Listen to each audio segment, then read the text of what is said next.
नैन इन एक जापानी जैन मास्टर थे। एक बार एक प्रोफेसर उनसे जैन परंपरा के बारे में कुछ पूछने आए, पर पूछने से ज़्यादा वो खुद ही जैन परंपरा के बारे में जैन मास्टर को ही बताने में मग्न हो गए। मास्टर ने प्रोफेसर के लिए चाय मंगाई और केतली से कप में चाय डालने लगे। प्रोफेसर अभी भी अपनी बात करता जा रहा था कि तभी उसने देखा कि कप भर जाने के बाद भी मास्टर उसमें चाय डालते जा रहे हैं और चाय ज़मीन पर गिरती जा रही है। यह कप भर चुका है, अब इसमें और चाय नहीं आ सकती, प्रोफेसर ने मास्टर को रोकते हुए कहा।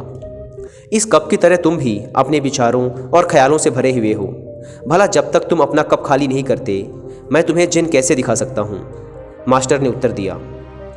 दोस्तों, हमें किसी से कुछ भी अगर सीखना है तो हमें बालक का हृदय यानी अपनी बुद्धि को शून्य, अपने विचारों, विकारों और दूसरों को जज करने की भूमिका का त्याग करना होगा।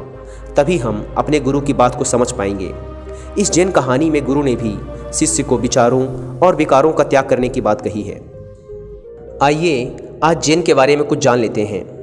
जैन एक जापानी भाषा का शब्द है जिसका अर्थ होता है ध्यान। इसकी शुरुआत महात्मा बुद्ध की मृत्यु के पश्चात उनके प्रिय शिष्यों में से एक महात्मा महाकश्यप ने की थी तथा यह बौद्ध धर्म का एक संप्रदाय है जो जापान के समुराई वर्ग का धर्म बना। समुराई समाज योद्धाओं का समाज है। इसे दुनिया की सर्वाधिक बहादुर कौम माना जाता था। वैसे तो जैन की शुरुआत भारत में हुई थी, लेकिन इसका और अधिक विकास चीन में लगभग 500 ईस्वी में हुआ। चीन से यह 1200 ईस्वी में जापान में फैला। प्रारंभ में जापान में बौद्ध धर्म का कोई संप्रदाय नहीं था, किंतु धीरे धीरे वह 12 संप्रदायों में बट गया, जिसमें जैन भी एक था। ऐसा माना जाता है कि समुराई वर्ग को अधिक आज्ञापालक तथा सूरवीर बनाने के लिए ही जैन संप्रदाय का सूत्रपात हुआ था।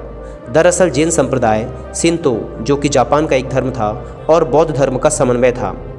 माना यह भी जाता है कि बौद्ध धर्म को जापान ने सैनिक रूप देने की चेष्टा की थी, इसलिए उन्होंने शिंतो धर्म के आज्ञापालक और देशभक्ति के सिद्धांतों को भी इसमें शामिल कर समुराइयों को मजबूत किया।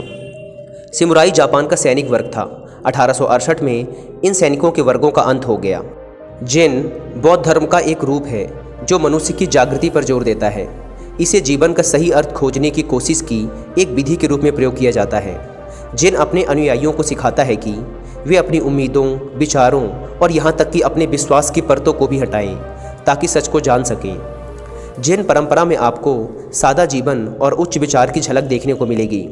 जैन कहानियाँ जीवन को सरलता का मार्ग दिखाती हैं।